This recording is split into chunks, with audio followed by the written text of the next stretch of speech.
کہ ہم بہت بزی ہیں، ہم بہت مصروف ہیں.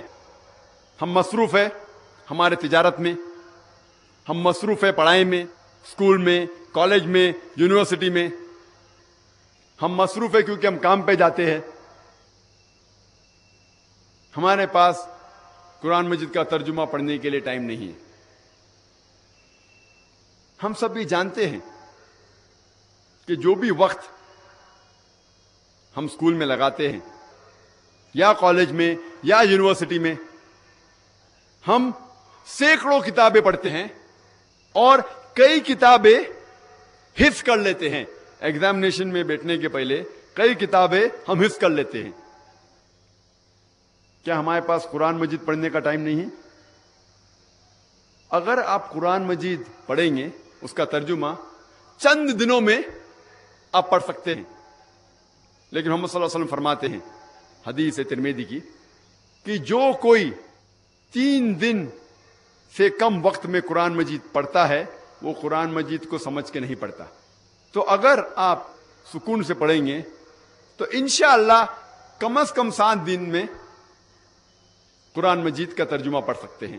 اگر آپ روز 1 جز 1 پارہ پڑھیں گے تو 1 مہینے میں آپ قرآن مجید ختم کر سکیں گے. اور جو ڈگری آپ حاصل کرتے ہیں اسکول جا کے، کالجز اور یونیورسٹیز جا کے، یہ ڈگری آپ کو اس دنیا میں فائدہ پہنچا سکتی ہے، نہیں بھی پہنچا سکتی ہے. کیونکہ ہم جانتے ہیں کئی ڈگری والے بے کام ہیں، ان کے پاس کام نہیں ہے.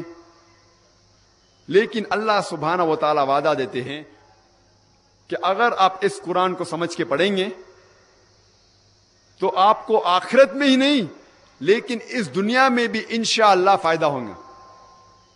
اللہ تعالیٰ فرماتے سورہ بقرہ میں سورہ نمبر 2 آیت نمبر 1 اور 2، الف لام میم ذالک الکتاب لا ریب فیہ. الف لام میم، یہ وہ کتاب ہے جس میں کوئی شک نہیں جو تقوی رکھتے ہیں. اور اللہ تعالیٰ کئی آیت میں فرماتے کہ اس قرآن مجید میں آپ کے لیے کئی فائدے ہیں. مثال کے طور پہ اگر آپ کا کوئی قریب دوست فرانس سے آتا ہے اور آپ کے ساتھ کشمیر میں اس کشمیر کو دیکھنے کے لیے آتا ہے، کیونکہ وہ سنا ہوتا ہے کہ کشمیر دھرتی کے اوپر ایک جنت جیسی چیز ہے. جو جنت اللہ تعالیٰ قرآن میں ذکر کرتے ہیں وہ تو کئی اچھی ہے، لیکن اگر اس دنیا میں آپ جنت دیکھنا چاہتے ہیں تو کشمیر کی سیر کرو، کشمیر کو دیکھو. تو آپ کا ایک قریب دوست فرانس سے آتا ہے اور کشمیر کی سیر کرتے ہوئے اننت ناگ، اسلام آباد بھی آتا ہے اور آپ کے ساتھ 1 ہفتے ساتھ میں گزارتا ہے، آپ کے گھر میں رہتا ہے، آپ کا بہت قریب دوست ہے. 1 ہفتے آپ کے ساتھ رہتا ہے، پھر کشمیر گھومتا ہے، پھر واپس چلے جاتا ہے. وہ دوست، اس کو فرینچ زبان پہ مہارت ہے، اردو زبان کچھ ٹوٹی پوٹی انداز سے آپ سے گفتگو کر لیتا ہے، لیکن اس کو مہارت ہے فرینچ میں. وہ جب اپنے گھر واپس لوٹ جاتا ہے، فرانس سے ایک خط لکھتا ہے آپ کو، لیکن فرینچ میں لکھتا ہے. آپ جب خط کھولتے ہیں، آپ کو فرینچ نہیں پتا، تو آپ کیا کرتے ہیں؟ آپ کو جب آپ کا قریب دوست فرینچ میں خط لکھے گا اور آپ کو اس کو پڑھنے نہیں آئے گا، آپ اس کو سمجھ نہیں سکیں گے، تو آپ کیا کریں گے؟ آپ کیا کریں گے؟ آپ کسی سے اس خط کا ترجمہ کریں گے. آپ ڈھونڈیں گے وہ شخص جو فرینچ جانتا ہے تاکہ وہ آپ کو اپنے دوست کا خط کا ترجمہ کر سکتا ہے. کیونکہ آپ جاننا چاہتے ہیں کہ آپ کے قریب دوست نے آپ کو خط میں کیا لکھا. آپ کوئی بھی حالت میں اس خط کا ترجمہ کریں گے اور جاننا چاہیں گے کہ آپ کے دوست نے آپ کو کیا لکھا.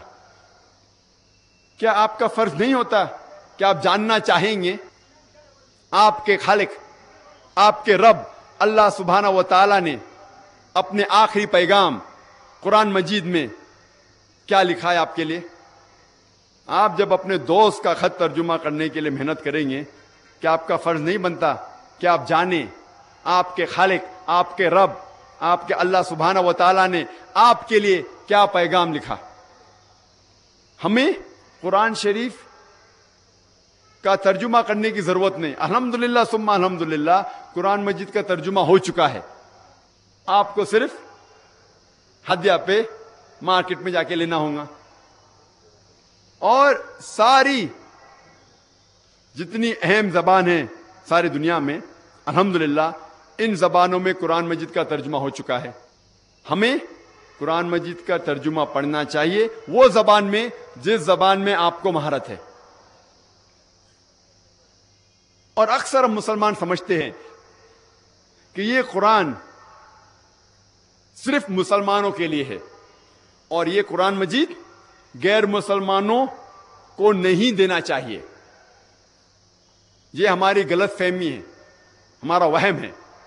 کیونکہ اللہ سبحانہ و تعالیٰ فرماتے ہیں قرآن شریف میں سورہ ابراہیم میں سورہ نمبر 14 آیت نمبر 1 الف لام را، یہ کتاب نازل کی گئی تھی محمد صلی اللہ علیہ وسلم پہ تاکہ وہ ساری انسانیت کو اندھیرے سے روشنی میں لے آئے.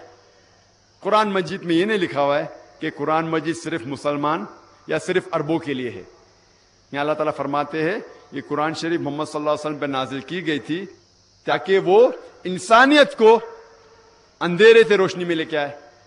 اللہ تعالیٰ فرماتے سورہ ابراہیم میں سورہ نمبر 14 آیت نمبر 52 میں آیت نمبر 52 میں کہ یہ قرآن مجید ساری انسانیت کے لیے پیغام ہے اور ان کے لیے جو سمجھتے ہیں اور ان سے کہہ دو کہ اللہ سبحانہ و تعالیٰ ایک ہے اور سمجھنے والے اللہ کے کلام کو سمجھیں گے. اللہ تعالیٰ فرماتے سورہ بقرہ میں سورہ نمبر 2 آیت نمبر 185 اللہ تعالیٰ فرماتے رمضان وہ مہینہ ہے جس میں قرآن شریف نازل ہو چکا تھا اور یہ ساری انسانیت کے لیے ہدایت کی کتاب ہے تاکہ لوگ سمجھ سکے غلط کیا ہے اور صحیح کیا ہے. قرآن میں لکھا ہوا ہے کہ قرآن صرف مسلمانوں یا عربوں کے لیے ہدایت نہیں، سارے انسانیت کے لیے ہدایت ہے. اللہ تعالیٰ فرماتے سورہ الزمر میں چیپٹر نمبر 39 سورہ نمبر 39 آیت نمبر 41 میں کہ ہم نے قرآن نازل کی محمد صلی اللہ علیہ وسلم پہ یہ کتاب تاکہ وہ ہدایت دے انسانوں کو. قرآن میں یہ نہیں لکھا ہے کہ صرف مسلمان یا عربوں کو ہدایت دے، سارے انسانیت کو ہدایت دے. اور ہمارے آخری پیغمبر محمد صلی اللہ علیہ وسلم صرف عربوں یا صرف مسلمانوں کے لیے نہیں بھیجے گئے تھے. اللہ تعالیٰ فرماتے ہیں سورہ انبیاء میں سورہ نمبر 21 آیت نمبر 107 میں وما ارسلناک الا رحمت للعالمین، ہم نے تمہیں نہیں بھیجا لیکن صرف ایک رحمت ساری انسانیت کے لیے، سارے جہاں کے لیے. اللہ تعالیٰ فرماتے ہیں وما ارسلناک الا کافۃ للناس بشیرا و نذیرا، کہ ہم نے تم کو بھیجا ایک پیغمبر سارے انسانیت کے لیے تاکہ آپ لوگوں کو اچھائی کی طرف بلائے اور برائی سے روکے. لیکن اکثر لوگ اب بھی نہیں جانتے. ہمیں قرآن مجید کے ان آیتوں سے سمجھ میں آتا ہے کہ قرآن مجید اور محمد صلی اللہ علیہ وسلم ساری انسانیت کے لیے بھیجے گئے تھے، مسلمانوں کے لیے بھی اور غیر مسلمانوں کے لیے بھی. لیکن ہم مسلمان لوگ قرآن مجید کو سمجھ کے تو پڑھتے نہیں، لیکن اتنی حفاظت کرتے اس کی کہ دوسروں کو بھی پڑھنے نہیں دیتے. کہتے ہیں کہ قرآن مجید کو جو لوگ نجیس ہے وہ ہاتھ نہیں لگا سکتے. اور قرآن شریف کی ایک آیت کوٹ کرتے، قرآن مجید کی ایک آیت کا حوالہ دیتے ہیں سورہ واقعہ سورہ نمبر 56 چیپٹر 56 آیت نمبر 77 to 82 جس میں لکھا ہوا ہے کہ یہ وہ قرآن ہے جو اللہ سبحانہ و تعالیٰ نے نازل کیا، اور اسے کوئی بھی نہیں ہاتھ لگائے گا، صرف وہ جو مطہرین ہیں۔ لوگ سمجھتے ہیں کہ اس آیت سے یہ معلوم ہوتا ہے کہ کوئی بھی نہیں ہاتھ لگا سکتا ہے، صرف جو وضو میں ہیں اور جو پاک ہیں۔ اگر اس آیت کی معنی ہوتی کہ کوئی بھی قرآن شریف کو، اس قرآن شریف جو مصحف ہے اس کو کوئی نہیں ہاتھ لگا سکتا ہے، صرف وہ جو پاک ہے، جو وضو میں، تو کوئی بھی شخص، کوئی بھی غیر مسلمان دکان پہ جا کے 100 روپے میں، 150 روپے میں قرآن مجید خرید سکتا ہے اور ہاتھ لگا سکتا ہے، اور قرآن مجید غلط ثابت ہو جائے گا۔ جب قرآن مجید کہتے ہیں اس کا مطلب یہ مصحف نہیں ہے، یہ قرآن شریف کتاب نہیں ہے، وہ ہے وہ قرآن مجید جو لوح محفوظ میں ہے، جس کا ذکر سورہ برج میں بھی ہے، سورہ نمبر 85 آیت نمبر 22 میں، لوح محفوظ۔ اگر آپ دیکھیں گے اس آیت کہ نزول قرآن کیوں نازل ہوا، کچھ لوگ کہتے تھے، کئی لوگ کافر اور مشرکین کہتے تھے کہ محمد صلی اللہ علیہ وسلم کو نعوذ باللہ یہ وحی شیطان کی طرف سے آتی تھی۔ اللہ سبحانہ و تعالیٰ فرماتے ہیں کہ یہ لوح محفوظ کے نزدیک کوئی بھی نہیں آ سکتا ہے، صرف وہ لوگ جو مطہرین ہیں۔ مطہرین کے معنی وہ جس نے کوئی بھی گناہ نہیں کیا، وہ بالکل پاک ہے، صرف جسم سے نہیں، سارے طریقے سے۔ اس کے معنی ہے کہ فرشتے۔ اور اگر آپ پڑھیں گے طبری کے تفسیر کے اندر، وہ کہتے ہیں کہ یہ قرآن مجید کا جو ذکر ہو رہا ہے اس قرآن کا جو 7ویں آسمان پہ ہے لوح محفوظ میں، اور انہیں کوئی نہیں ہاتھ لگا سکے گا، صرف فرشتے۔ تو شیطان تو قریب آ ہی نہیں سکتا۔ اس کے معنی یہ نہیں کہ کوئی بھی انسان جو پاک نہیں ہے وہ ہاتھ نہیں لگا سکتا۔ ہاں، پاک ہونا اور وضو میں ہونا اچھی بات ہے، لیکن اس آیت سے یہ نہیں ثابت ہوتا ہے کہ فرض ہے۔ اور کچھ لوگ کہتے ہیں ہم قرآن مجید کا صرف ترجمہ دیں گے، عربی متن قرآن شریف عربی میں ساتھ ساتھ نہیں دیں گے۔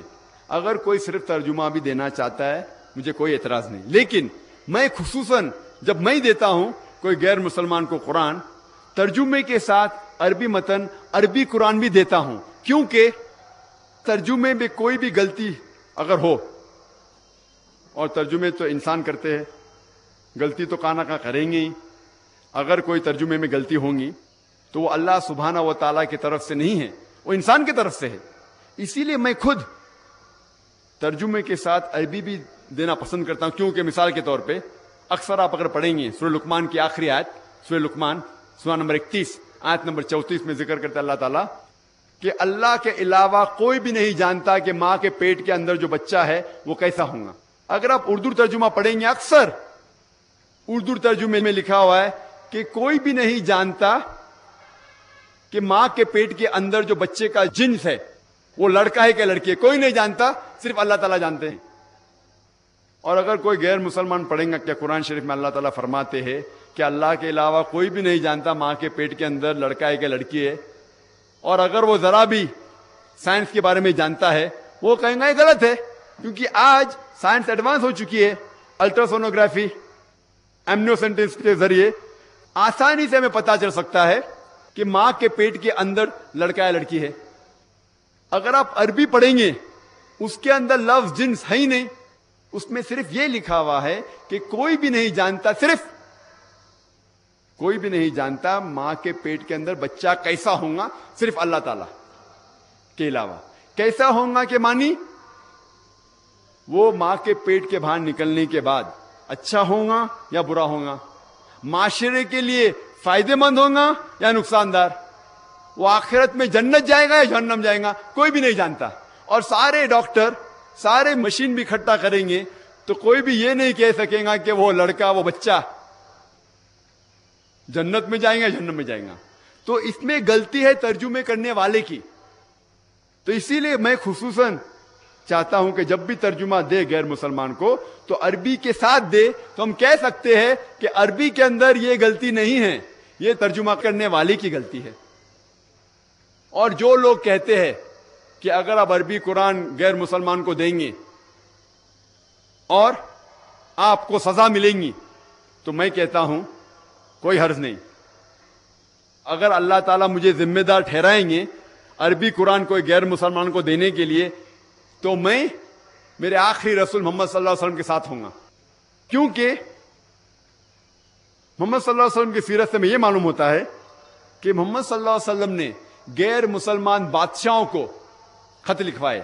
صحابہ سے کہا کہ خط لکھو، اور اس خط میں قرآن کے آیت بھی لکھوائے. کئی بادشاہوں کو لکھا، یمن کے بادشاہ، مصر کے بادشاہ، ایمپر ہرکولس، کئی بادشاہوں کو لکھا کہ آپ اسلام قبول کرو. اور اس خط کے اندر صحاباؤں کے ذریعے قرآن کی آیت بھی لکھی، اور کئی بادشاہوں نے الحمدللہ اسلام قبول کیا. کئی بادشاہوں نے خط کو پھاڑ دیا اور پیر کے نیچے مسلا. ایسا ایک خط موجود ہے کوپٹا کی میوزیم میں، جس کے اندر اللہ کے رسول سورہ عمران سورہ نمبر 3 آیت نمبر 64 لکھواتے ہیں، جس میں ذکر ہے کل یا اہل الکتاب، کہو اہل کتاب سے، تعالوا الی کلمۃ سواء بین وبینکم، آؤ اس بات کی طرف جو آپ اور ہم میں یکساں ہے. سب سے پہلی بات ہے اللہ نعبد الا اللہ، کہ اللہ سبحانہ و تعالی ایک ہے. ولا نشرک بہ شیئا، اللہ کے ساتھ کسی کو شریک نہ کرے. ولا نشرک بہ شیئا ولا یتخذ بعضنا بعضا اربابا من دون اللہ، ہم آپ اور ہم میں سے اللہ کے علاوہ کسی کو رب نہ بنائیں. فَإِن تَوَلَّوْا فَقُولُوا اشْهَدُوا بِأَنَّا مُسْلِمُونَ، اگر وہ پھر بھی نہیں مانے تو آپ شہادت دو کہ ہم مسلم ہیں. یہ قرآن مجید کی آیت سورہ عمران سورہ نمبر 3 آیت نمبر 64 میں ہمیں ایک طریقہ دکھاتا ہے کس طریقے سے غیر مسلمانوں سے گفتگو کرنا چاہیے، بات چیت کرنا چاہیے، کس طریقے سے دعوت دینا چاہیے. اگر اللہ سبحانہ و تعالیٰ مجھے ذمہ دار ٹھہرائیں گے تو میں محمد صلی اللہ علیہ وسلم کے ساتھ ہوں گا. اور میں آپ سے ایک سوال پوچھنا چاہتا ہوں. آج دنیا میں لگ بھگ 1.5 کروڑ عرب ہیں جو کرسچن ہیں، کاپٹک کرسچن ہیں. 1.5 کروڑ، 150 لاکھ لگ بھگ عرب ہے جو کرسچن ہیں، عیسائی ہیں، جنم سے عیسائی ہیں، سینکڑوں سالوں سے عیسائی ہے. میں آپ سے یہ پوچھنا چاہتا ہوں، یہ عرب عیسائی کو آپ کون سا ترجمہ دیں گے؟ قرآن مجید کا کون سا ترجمہ دیں گے؟ عربی زبان تو ان کی مادری زبان ہے، آپ قرآن مجید کا پھر سے عربی میں ترجمہ کریں گے؟ آپ اصل نسخہ دیں گے قرآن مجید کا، اصل نسخہ دیں گے عربی میں.